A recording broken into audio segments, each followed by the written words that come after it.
أعوذ بالله من الشيطان الرجيم. بسم الله الرحمن الرحيم. إنا أنزلنا إليك الكتاب بالحق لتحكم بين الناس بما أراك الله ولا تكن للخائنين خصيما واستغفر الله إن الله كان غفورا رحيما.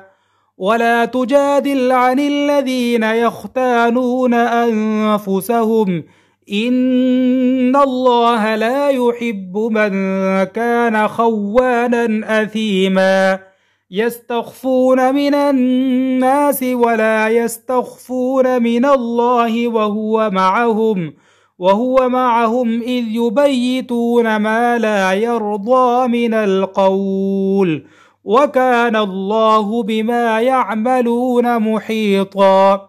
ها أنتم هؤلاء جادلتم عنهم في الحياة الدنيا فمن يجادل الله عنهم يوم القيامة أم من يكون عليهم وكيلا. ومن يعمل سوءا أو يظلم نفسه ثم يستغفر الله يجد الله غفورا رحيما.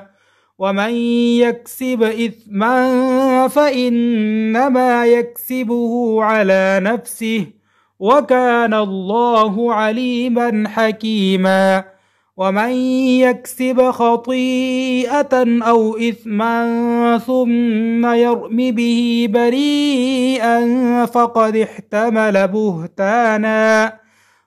احتمل بهتانا وإثما مبينا.